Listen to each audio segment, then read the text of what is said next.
Thanks everyone. Thanks Lewis for starting recording, and welcome along to this evening's Institute of Historical Research Transport and Mobility History seminar, the penultimate in this year's series. My name is Mike Asbester and I am one of the co-conveners. Lewis Smith is doing the tech for us tonight, and we have one of our other conveners, Charlotte Mathieson, in the audience as well, which is an unexpected pleasure. She wasn't supposed to be here. Before we get started this evening, could I give you advance warning about the next session? Unusually, we have two sessions this month. So that session will be taking place on Thursday, the 30th of June, again at 5:30 here on Zoom. And the transport and business historian, Terry Gorvish, an emeritus professor from the LSE, will be talking to us on railway history's changing landscape, giving us a personal perspective on how things have changed in terms of researching and writing railway history since the 1950s. Some of that will be drawn upon Terry's experience, not all of it, as he is not that old. The link, brilliant, look at that, thanks Lewis. The link is in the chat, so if you wish to come along, do please register for that, and we'll see you in a few weeks' time. However, this evening, very pleased to welcome Jason Finch, this evening, joining us live from Finland, from probably mangle this, Abu Akademi University, where he is associate professor in the Department of English Language and Literature. He is interested in spatial and urban literary studies, particularly in imaginative understandings of mobilized urban place, and that's including a particular focus on literary representations of housing and transport in modern cities. He's published a number of books and edited volumes, including most recently, I've got data 2022. Is it out, Jason? This is Literary Urban Studies and How to Practice It. It sure is. So look at this. I can plug that. Yeah, there it is. So there it is in print. So yeah, hottish off the press anyway. How nice to have the physical thing there. Indeed. Congratulations on that. Thanks. Jason is one of four principal investigators on the public transport in public space in European cities, narrating, experiencing, contesting project funded by the European Research Council and Humanities in the European Research Area network of national funders. And I think tonight's paper is arising from some of that work. Yes, brilliance. And tonight, Jason will be speaking to us on Trams and Dusty Trees, Literary Modernism and London's Electric Tramways, 1900 to 1927. Jason, over to you. Thank you very much, Mike, for the introduction, and to everybody for being here. I'm just going to share my whole screen now. So first of all, just a word about the title. You'll see a slight change there. So I've actually put the closing date a little bit later than was advertised in 1931, because that's when Virginia Woolf's novel, The Waves, was published. So one of the less discussed entries of contemporary London into T.S. Eliot's 1922 poem, The Wasteland, is a verbless 4-word sentence: trams and dusty trees. These words are the jumping off point for an exploration in my paper of how London's electric tramways punctuate the work of literary modernists, including Eliot, Ford, Madox, Ford, and Woolf. Let's see those words in a bit more context. The Wasteland is divided into 5 sections of very unequal length that invite readers to consider them as made of fragments drawn from different sources, languages, and literary forms. My 4-word sentence, trams and dusty trees, opens a 4-line stanza inside quotation marks, as it were, spoken by a character. Trams and dusty trees, Highbury bore me, Richmond and Kew undid me. By Richmond I raised my knees, supine on the floor of a narrow canoe. This is the first of 3 such stanzas, which you can see there, and they are the last matter inside quotation marks in the poem. The first 3 sections of the poem all contain dialogues, but these lines are typically interpreted as internal reflections by the typist, a character who appears earlier in section 3 of The Wasteland, a young working woman living alone who receives a male guest, then thinks about how she got to where she is in life. there are echoes of the 19th century fallen woman plot, but also there are very much some 20th century twists. So what comes to mind for me is Anna Cottrell's work on the imaginative literature of women walking, working and dining out alone in 1930s London, as marked in novels by Storm Jameson, Patrick Hamilton and others, in an environment which, a literary environment which Eliot influenced, of course. So clearly we're in the presence of a view of social status in the modern city. And equally, there have been numerous discussions of Eliot's treatments of class in The Wasteland, including Lawrence Rainey's argument that the typist is an unprecedented poetic protagonist. So in a major series poem, as opposed to in sensationalizing or romance fiction. Now, my question is undiscussed by Rainey, and that's what the tram is doing here and elsewhere in London set literary modernism.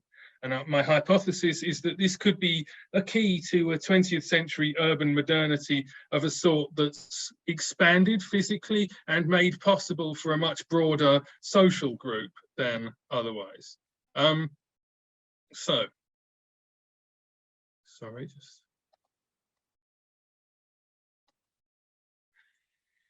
My paper today explores representations of London's electric tramway found in the works of literary authors who were active in the first 3 decades of the 20th century, or about 100 years ago.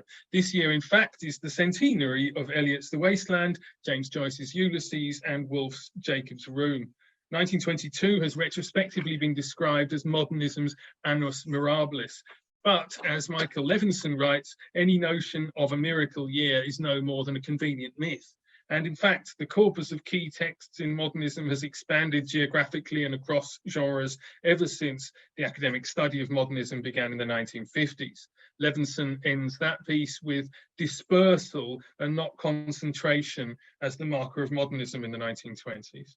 But without returning to a highly metropolitan view of the so-called capitals of modernism, including London, Paris, Dublin, etc., as earlier offered by Malcolm Bradbury and others, the anniversary does seem worth marking. In today's paper, I ask how the electric tramway, the on-street urban railway, which was the dominant form of urban public transport in 1922 in European and North American cities, and this literary anniversary are related. Charting Tram's place in writing by Ford, Eliot and Woolf reveals, to refer back to urban and literary urban studies from the 1960s to the 1980s by Kevin Lynch and Burton Pike, an image of the modern city that is class segregated and segmented. It's also cartographic. Studying public transport, or PT, representations in literature unlocks this new view of literary London. According to the cultural geographer Denis Cosgrove, visual images play a role in shaping the ways that people perceive, understand, and transform the world's landscapes and places.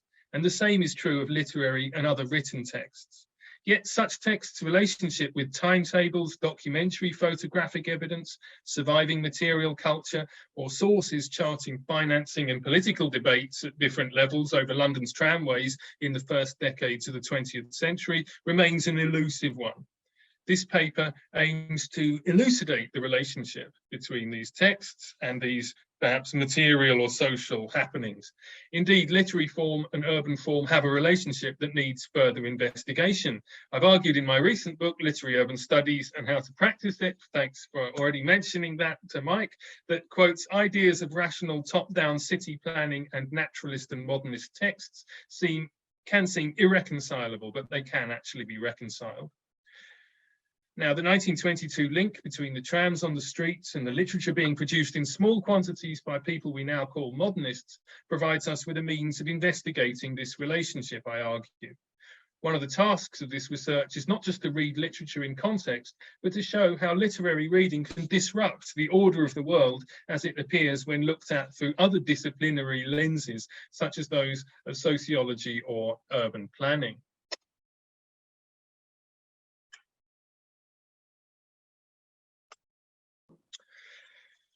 So tramways in London began with entrepreneurs' efforts to extend the railway boom of the mid-19th century by establishing on-street track networks.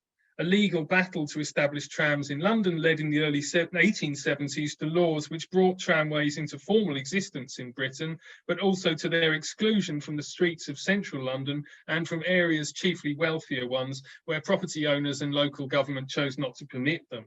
Horse tramways operated in London between 1870 and 1915, overlapping with the electric trams which ran from 1901 to 1952.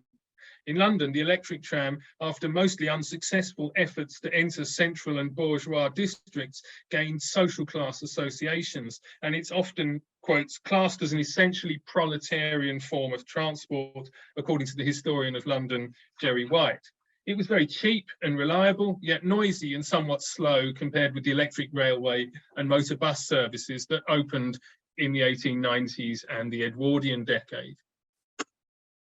Many rides well beyond central London cost passengers a penny or twopence, as indicated in the LCC Tramways fare guide on this slide. This is printed on the back of a pocket map of the tramways from 1914, and it mainly talks about specific tramways in Islington or tram routes in that area of inner North London. In 1914, there were 240 pennies to the pound sterling. And the penny of 1914 buys approximately what 51p would buy now. The adult pay-as-you-go fare on London buses in 2022 is £1.65, more than 3 times the amount. But this can take you as far as threepence would have done in 1914. So maybe, in other words, the penny tram of 1914 or so is relatively comparable to the bus of inner London today in cost for riders. While the 1914 fares then were definitely cheap within a radius of a couple of miles and reasonably so for longer distances, trams passed through many districts where artisans' housing and industrial employment coexisted, helping to give them a working class image. But perhaps we shouldn't overestimate the working class nature of horse and electric trams. It's true that contemporary writers from higher social classes who might never have used a tram themselves often linked trams to artisans' work travel. This was perhaps particularly the case in the horse tram era. But skilled artisans such as cabinet makers or stonemasons travelling distances to work with bulky tools and therefore more desirous than labourers to avoid walking were among the best paid members of the working classes, even if their clothes, tools and perhaps manners marked them as instantly working class to observers. While electric trams became increasingly luxurious inside, reaching a high pitch in leading tram cities such as Glasgow in the 1930s, the salon interiors of horse trams were bare ensembles of wood and metal, contrasting strongly with the soft and genteel upholstery of the interior of a horse-drawn omnibus, whose pricing made it most definitely a middle-class mode of transport. Early competition between multiple operators of tramways in London gave way to a gradual process of consolidation. During the period 1901 to 33, the metropolitan region contained 3 main tram networks, 2 operated by private companies and ultimately owned by the London Underground Group, and the largest under the control of the London County Council, LCC, with several smaller municipalities' operations being taken over by the LCC.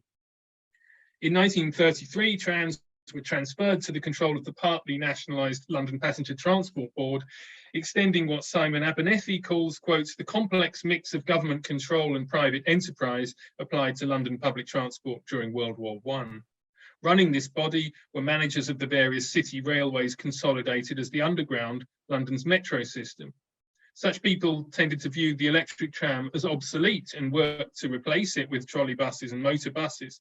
Only World War II's intervention led to the last night of the London tramways happening in July 1952 rather than earlier. Outside London, meanwhile, at least 170 other cities, towns and districts had tramways in Britain during the horse and electric eras. Larger cities in the north of England and Scotland especially retained extensive tramways from the late 19th century until well after the Second World War, notably cities like Liverpool, Leeds, Sheffield and Glasgow. London in 1922, to go back there, had very recently stopped being the biggest city on earth. It extended over a geographical area that was massively increased over how it had looked on the map half a century earlier. According to the urban historian White, it was, quotes, the transport revolution of 1900 to 1914, driven, he writes, by tubes, railways, electric trams, and above all the motor bus, specifically, which, quotes, equipped London with the means of making suburban expansion work. This massive increase in size meant that members of different social classes increasingly lived out of sight of one another in different segments of the city. An example is provided by the massive working class suburbs up the River Lee, northeast of inner London, which were built rapidly in the 1880s and 1890s after the advent of workmen's trains, which provided cheap travel to work in central London. In the same period, a stagnant property market and the success of suburbanisation for the middle classes along other railway lines, such as towards the metro land of the northwest, meant that there was a glut of decayed Victorian property in inner London. In many areas, larger houses built by Victorian speculative builders who aimed to sell them to servant-keeping families had, by the early 20th century, become informally divided into flats and rooms. In effect, these were the equivalents of the tenement buildings of Paris or Glasgow, while they were not planned that way. An Eliot's typist might live in one such place. In several segments of London, it was tramways that formed the key connection between tenement suburbs inhabited by what sociologist Abdul Malik Simone would call an urban majority of middle class and downwards towards the poor, and the city centre. So, humanities methods, as we argue on the current Put Space project, offer novel answers to questions in urban studies. Literary texts are themselves aspects of urban materiality as well as representing urban materialities. They are produced in garrets, publishers' offices, and printing houses. They are stored in warehouses, but they also contain ways of framing and seeing housing inequalities and transport infrastructures. Recent work in mobility humanities, a growing area, has turned away from subjectivity and towards an account of human experience as embodied in a way beyond consciousness. Within this tradition, Janet Stobbs Wright has glanced at the London Electric Tramway of the earlier 20th century in her 2015 chapter From Tram to Black Maria, Transport in A Pin to See the Peep Show by F. Tennyson Jesse, focused on a 1930s crime novel set in London. But as her title suggests, Stobbs Wright is more concerned with the socio-spatial motion of an individual in the post-war metropolis than with the cultural ramifications of the tram, tramway, or tram infrastructures in urban environments, which are the main concerns today. Methods from spatial literary studies focus on the specifics of given representations, and they thus underline the coexistence of multiple subjective perspectives. My paper today reads the history of transport representations in a given urban context, that of London, through practices of interpretation with a subject-focused element, subjectivity-focused element, built on phenomenology as developed by various philosophers and literary critics since the 1950s, for example, Gaston Bachelard, Jeff Malpass, and Bertrand Westphal. Such readings, in Francesco Marilungo's words, offer the possibility of, quotes, deconstructing conflicting claims when a place is in the middle of a fight for cultural appropriation between two competing factions. In the cultural appropriation of 20th century London, tramways were a loser, and their immense ridership largely slipped from view by later decades. The representations being discussed today, moreover, are commentaries on urban mobilities rather than being among what a scholar of debates over the New York subway's map calls, quotes, their devices, the devices of urban mobilities, such as maps or timetables. As commentaries, literary representations, though, are not merely secondary to social and spatial change. They indicate models for the future, and thus they expand what's actually possible in cities, as argued by the cultural geographer David Pinder. Okay, sorry, I'm just glancing at the chat, but nobody's telling me that they can't hear me, so that's good. So anyway, framing the research today, as you've heard already, are discussions of public transport as a distinctive kind of public space within the historical and cultural work project package of our project, spanning several European contexts and disciplinary approaches. Contemporary urban public transport in Europe is illuminated by insights from the histories of public transport in the past. The specific categories of public space that existed historically in the environment of London trams, moreover, are illuminated by literary accounts of them, including both representations of memories and imagined stories. In the process, below the radar aspects of user experience in London during the period from the 1880s to the 1980s appear. For example, the soundscape or the social composition of people at a tram stop, stuff that has largely disappeared from the record or may not be easily accessible through other sources. The salient and resonant details of actual places remain central in the writing considered here, even in what Lawrence Rainey calls the, quote, standoff between coherence and its opposite in the wasteland. Still, explicitly literary texts written by professional writers with particular audiences in mind need juxtaposing with writing that has so far gone less studied. For example, that preserved in memoirs by transport enthusiasts. Another investigation by me, which is part of the same larger study as today's paper, is of London Tramways' experiential qualities as grasped in memories of carnivalesque disturbances surrounding the first wave of London tramway closures in the north of the city in 1938. So that's an article which I hope is coming out in Transfers fairly soon. In another piece, which is already out in the Polish Journal of English Studies, I consider how E.M. Forster used the small tramway of the English University city of Cambridge as a site for interclass encounters in his 1907 second novel, The Longest Journey. Moreover, the tramway of Alexandria in Egypt fits into both Forster's published travel writing and into the personal writings that never met a public until after his death. The Ramleh tram in Alexandria was the site of an encounter, after all, that changed Forster's life with the tram conductor Mohammed El Adel, while Forster was a Red Cross worker in Egypt during the First World War. Literary readings, then, I'm arguing, indicate the richness of public transport understood as a kind of public space. And this is developing what the researchers on the PutSpace project call, quotes, a located and historicized perspective, but also indicating a model of public spaces as, okay, it can be ideally open. We have an idea of what public space should be, but it's also a space or multiple spaces of movement, repetition, and confinement, usually with barriers of cost to entry. I mean, and that's public transport as a kind of public space that I'm talking about there. And often, people view this as a kind of low interest or even negative area of urban space when they, how they relate to other people in the city. Anne-Lena Toivonen's research as part of one of the publications of the project into accounts of the Paris Metro in post-colonial Francophone literature shows that, quote, passages featuring travel in urban transport tend to be short and seemingly marginal from the perspective of the entire narrative, and the narrative transitions that such journeys mark are of relatively small scale. So that kind of marks out a relatively minor place for the public transport experience in the overall narrative. Tramways perhaps have a similar narrative role in literary realist writings of London produced between the late 19th and the mid 20th centuries, during the period in which horse and electric trams operated there. But I want to say today that London literary modernism treats trams in a rather different and distinct way, which I'm now getting onto.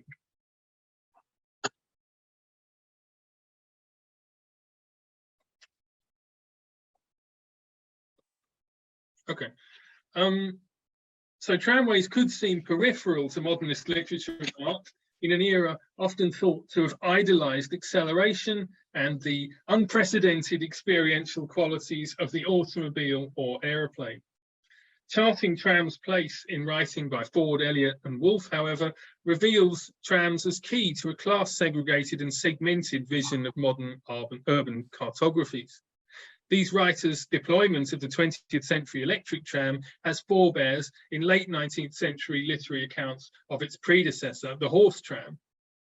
Two examples of the horse tram's imaginative literature are firstly a perspective of the hellish expanses, as the writer presents them, of inner North London, gained from the top deck of a Caledonian Road tramcar in George Gissing's 1887 Thurza, and Arthur Morrison's 1894 sketch or short story To Bow Bridge. Moreover, both Ford and Woolf derive from trams a metropolitan soundscape hard to grasp after the 1952 disappearance of trams from the streets of London. And this literary act conveying some of these qualities, contributes to understanding what we can call the city's tramscapes in the first half of the 20th century.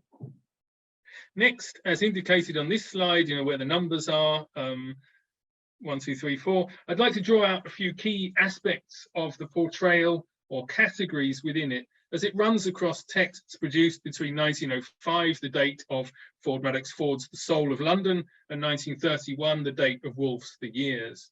First, number 1, is the act of being a passenger, or passengering in the jargon of mobility studies. And there's been fairly extensive investigation of this in mobility studies. For example, an article by Paul Ashmore, all about experiences on an interwar ocean liner. Secondly, there's the idea of an altered vision of the city as grasped through the tram and its particular kinds of motion.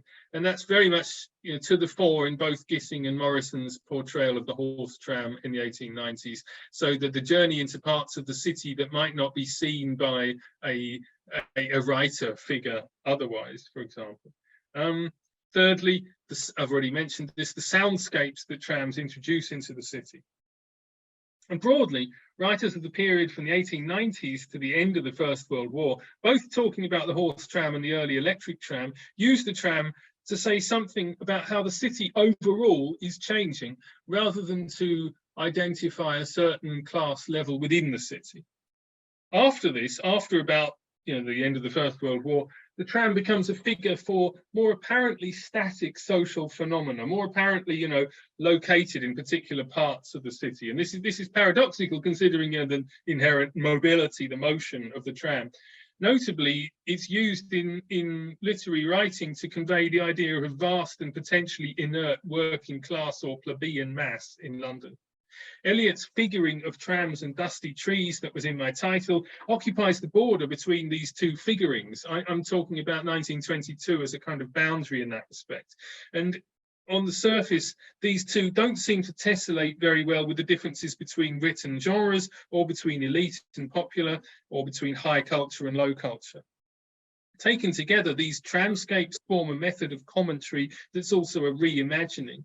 And in part, this is an act of assimilation of technology, as the historian Barbara Schmucki describes happening on the part of the citizenry of London and Berlin in the late 19th century, when faced with scary, intrusive horse trams. So rather than, we now think of the tram as a relatively cosy and even heritage-connected member of the cityscape.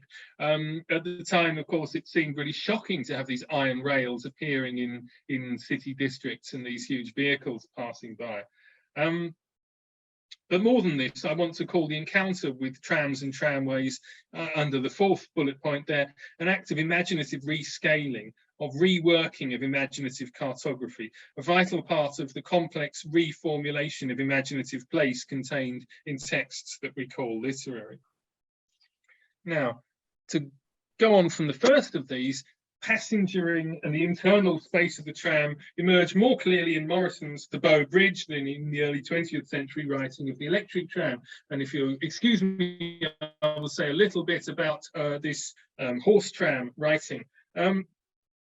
Morrison juxtaposes Victorian pathos with multiple other sensations and emotions as gathered on a Saturday night horse car ride across the Essex to London border. One drunken woman, described as, quotes, a bonnetless drab, in other words, a sex worker, offers a little girl travelling with her mother, quotes, a decent woman with children, a bundle, a basket and a cabbage, the chance to sit on her knee and rest rather than stand. When this respectable working class mother, with all but two of the tram's passengers, gets off on the west side of Bow Bridge, the harlot, lingering, lifted the child again, lifted her rather high, and set her on the path with the others. The pathos connected with potentially a fallen woman figure, although the word harlot is kind of harshly in contrast with a lot of the kind of softening of the truth which you find in earlier 19th century formulations of this plot, the bonnetless drab. It may seem to resemble earlier treatments of the fallen woman in urban writing of London, for example, in Dickens's 1830s sketch, The Streets Night, the key word from there being redeployed by Morrison in that of his collection, Tales of Mean Streets. But Morrison manages to convey a sense of the passengering and encountering between members of different social classes and, if you like, different parts of Simone's urban majority on the 11.5 tram car from Stratford. So that metropolis dwellers in this portrayal are relating to one another more calmly and practically than melodramatic plot lines of the earlier 19th century would have it. This tramcar's passengering includes coarse ribaldry by, quotes, a mass of people howling, struggling and blaspheming, who stormed and wrangled in at the door and up the stairs, having left a pub on the Essex side of the line, aiming to reach one on the County of London side, where they will be open for another hour until midnight.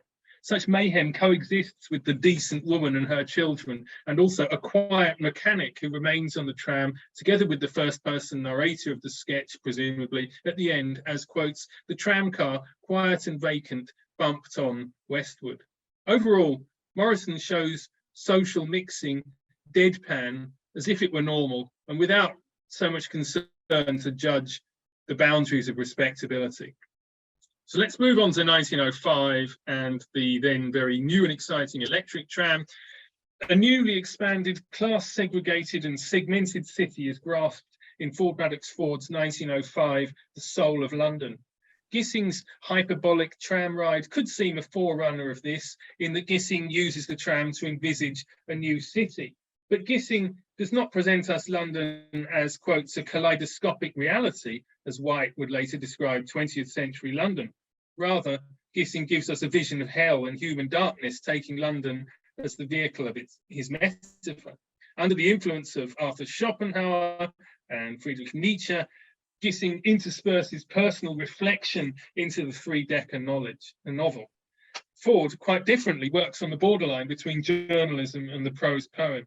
The Soul of London captures an immense city in a particular moment, as reporters do, managing to give long-range temporal and spatial perspectives that capture, and I think possibly influentially, London's very novel expanded state, something that, you know, anybody who knows London will be very used to by now.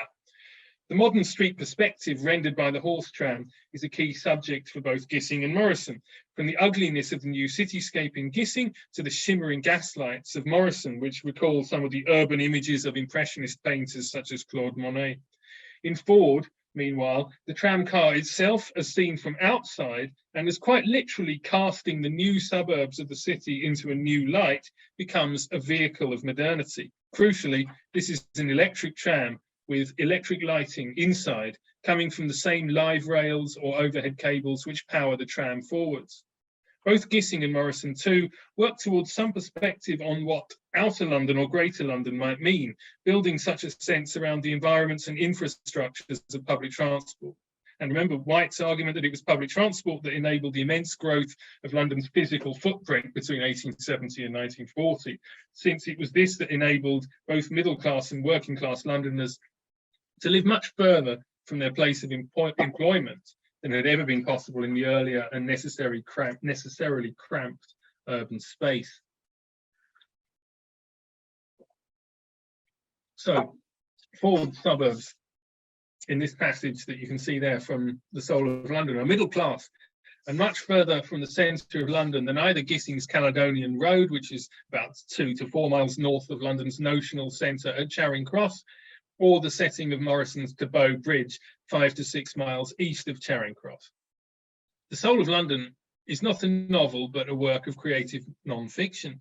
Its subtitle, A Survey of a Modern City, stakes a place for it in a tradition stretching back to the 16th century survey of London by the antiquary John Stowe, which was of interest in the Edwardian decade. It came out in a new scholarly edition a couple of years after Ford's book appeared. Modernity is situated by Ford in multiplicity and in a geographical extent utterly different from the walkable city in which every building houses tales of the past, which is what Stowe had marked out in the 16th century. This increased extent in 1905, when motor buses and private car ownership was still in their infancy, was specifically linked to transport on rails. The multiplicity of Ford's London is expressed through perspectives on it from east and west, which make it look very different. From one side, the east, a working metropolis. From the other, the west, the capital of leisure, both for imperial officials living in the colonies and coming there for holidays, and for those actually resident in West London suburbs all the time. Ford's study is a journalistic one resembling a written-up collection of newspaper columns, and yet it has visionary aspects resembling the science fiction of H.G. Wells in the same period, including, for instance, the possibility of portable buildings in the future. And it also thinks about the atmosphere of the distant past. A description of the electric tram becomes for Ford a means of grasping the new vastly expanded city at its outermost fringes. This happens in chapter 2 of the book, and it's the description on the slide you've been looking at for a while. At night too, when the broad flat streets out in the suburbs are deserted, these electric trams appear romantic and rather wonderful. Gongs sound at their approach rather plaintively. Headlights blaze out upon the black night. The lights within are a tall, mellow flood. A reflection is cast, dim and flying, upon old black houses behind trees and upon the large blank windows of the tall pink and terracotta shops that face them. The great rectangular blaze glides along with a heavy impersonal groan of sound that is like a new form of silence. The figure of the mechanician in front has a backward rake like that of a man in the bows of a boat. As it passes, there is the gleam of a long row of pink faces in the heart of the light. In 1905, then, the tram is linked by Ford to an atmospheric and mellow sort of modernity. The perspective, unlike in Gissing and Morrison, is from outside the tram, and the emphasis is on how the tram changes the suburban street environment. In that environment, old black houses and presumably new tall pink and terracotta shops face one another. Prosperity is implied by the gleam of the faces in the heart of the light, although they could be working class people perfectly well. While the prospect is chiefly visual, the tram's, quote, heavy impersonal groan contrasts with the animal labour powering the horse tram, which in Morrison had moved off slowly. Through Ford's description of the present, readers glimpse an almost science fictional future. Just as elsewhere in The Soul of London, he speculates about how transport will change London lives, involving, quote, houses that we shall pack onto motor cars when the fit moves us to go out into the fields for a month or two. Well, nice idea. For Ford, public transport networks, including both the electric tram and the horse omnibus, reshape London overall.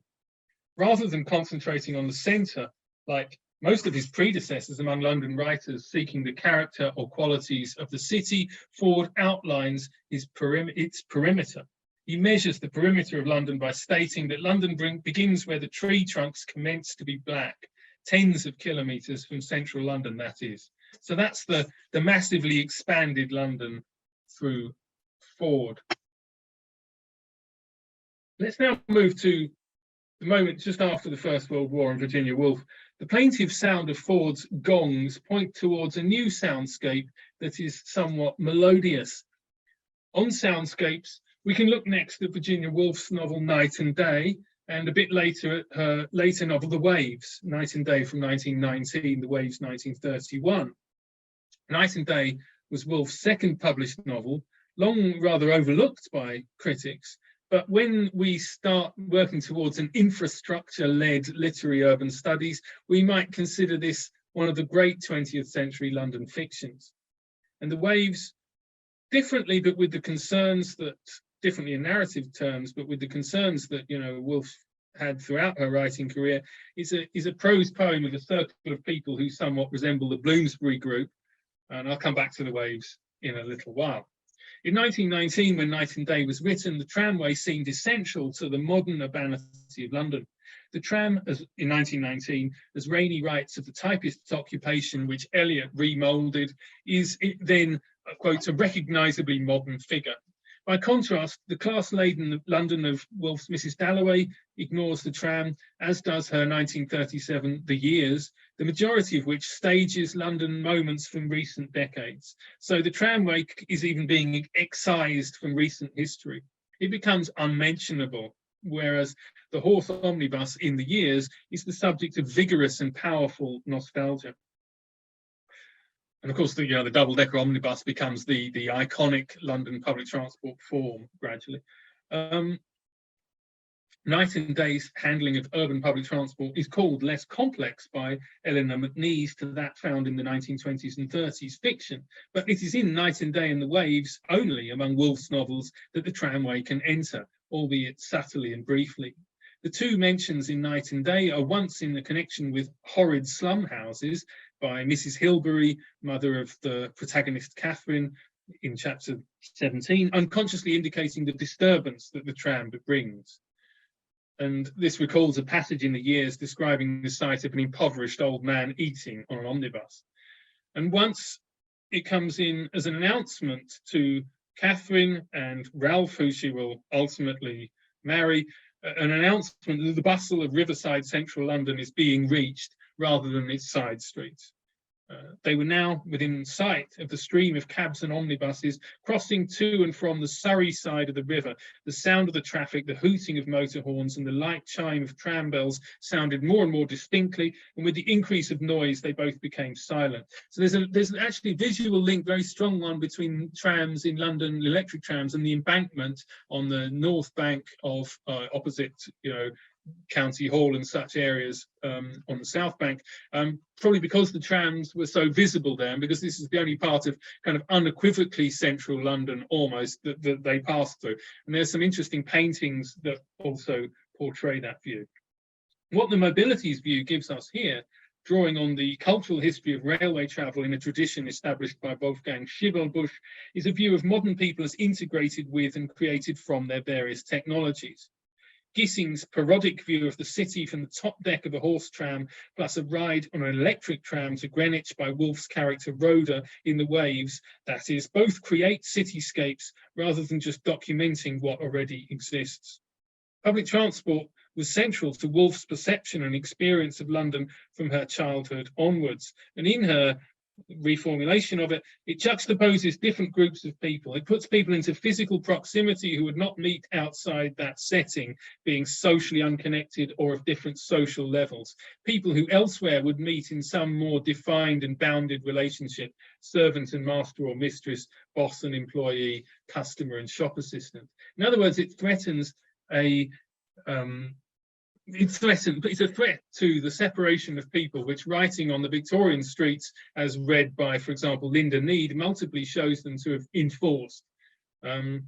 It's a threat to distinctions between users of vehicles and pedestrians, and a threat to subtle distinctions between districts. So, Morrison's starting to look a bit more modernist than he did when we first looked at him. And in attitude and bluntness of toponymy, his portrayal of the horse tram is closely tracked by Eliot in The Wasteland's tram passage.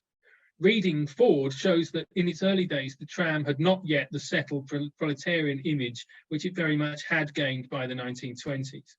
That proletarian image is evidenced from literature by Arnold Bennett's 1923 Reitziman's Steps. Bennett's novel opens by establishing an urban setting on the King's Cross Road, just south of one of London's main railway termini, via the presence of trams as, quotes, a hell of noise and dust and dirt, with the County of London tram cars and motor lorries and heavy horse-drawn vans sweeping north and south in a vast clangour of iron thudding and grating on iron and granite, beneath the bedroom windows of a defenceless populace. Here, trams sum up the grimly urban atmosphere of the neighbourhood, extremely smoky and with residential sections all blighted by the proximity of industry and traffic.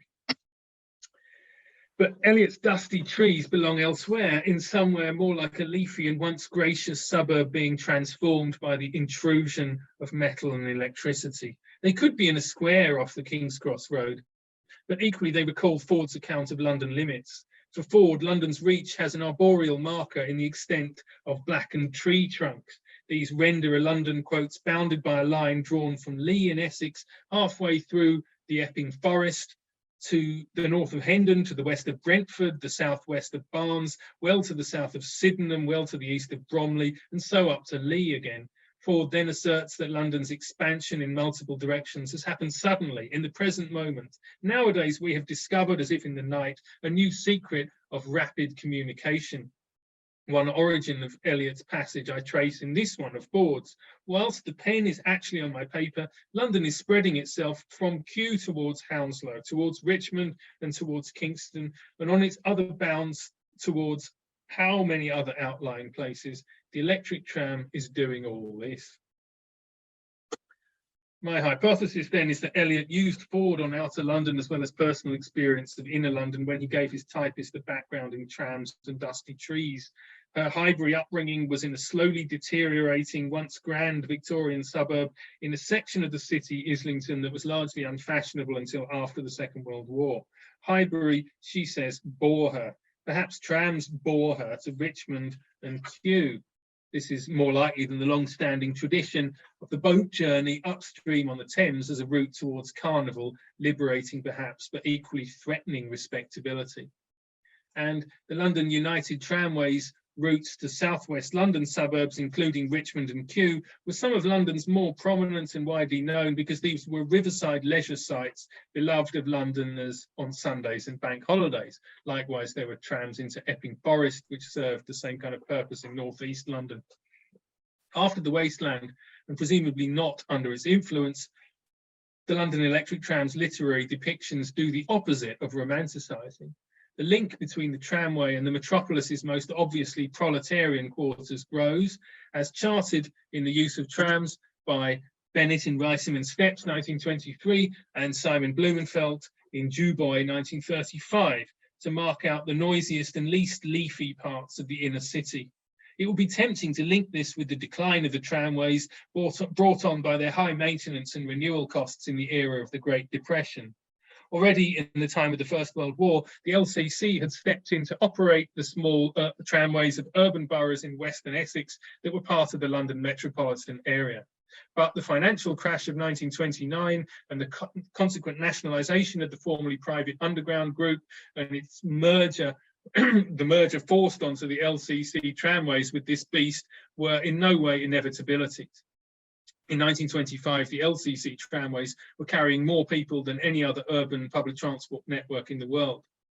The link between these socio-economic upheavals and what we call modernism indeed comes in for investigation in the new modernist studies of the 21st century, led by people like Rainey, but in which the tram has so far not figured. So let's go back to Woolf before we conclude. The Waves resembles the wasteland in that its telling is via different voices. Public transport and motorised transport generally punctuate in order the novel's modern urban world. Its character Louis, perhaps modelled on Eliot himself, sits at an eating house in the City of London on his lunch hour. Quotes, motor cars, vans, motor omnibuses, and again motor omnibuses, vans, motor cars, they pass the window.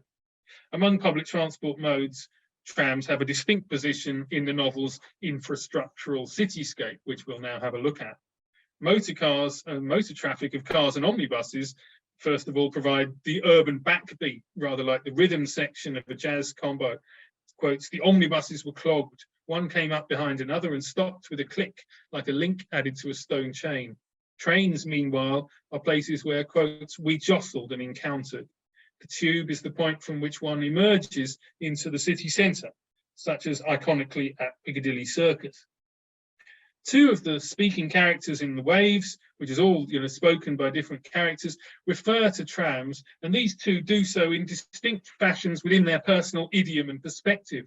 Trams become a motif in the novel only in its final section, a symposium involving all the main characters, apart from the dead, absent Percival, who is mentioned throughout.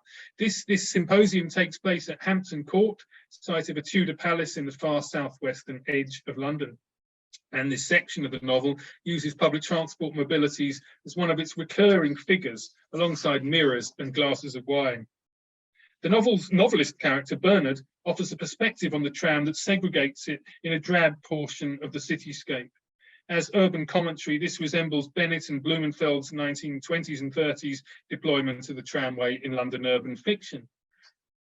Woolf's Bernard aligns the tram with the novel's colonial character, Louis, hailing from Australia rather than Eliot's America. And Bernard says of Louis, he fascinated me with his sordid imagination. His heroes wore bowler hats and talked about selling pianos for tenors. Through his landscape, the tram squealed. The factory poured its acrid fumes. Lines like these use the tram's unmusical soundscape to help crystallize a connection between the sordid side of urbanity and Eliot himself in what was by the 1930s starting to be understood as modernism. By contrast with the perspective linked to Bernard and Louis in The Waves, Rhoda is the novel's tram visionary or hierophant. Before the Hampton Court scene, she's earlier taken a ride on a London tram to Greenwich, a journey into what by the end of the 1930s would become the London tram's emblematic territory, dockside southeast London. Rhoda gets her visual perspective of London's port via masts glimpsed through the tram's window on this ride. And yet for her at Hampton Court, reflecting jungle and tram are opposites. A wind ruffles the topmost leaves of primeval trees, yet here we sit at Hampton Court. Parrots shrieking break the intense stillness of the jungle. Here the trams start. This is the circumference that I try to grasp as we sit together. Rhoda's perspective resembles that of Forster in his Pharos and Farallon discussing Alexandria, in which the tramway stands for the modern aspect of a city which also contains the ancient world. Hampton Court, moreover, is where the trams start, recalls once more Ford's massively expanded London, now conceptualised not around its centre but its edges. Transport descriptions, as part of writing of plebeian urban places and people, are animating and enlightening forces in Woolf's fictional prose, nowhere more so than in The Waves. This is in stark contrast to a forebear like Gissing, a writer Woolf found grim, unvaried and unyielding, wallowing in urban dirt.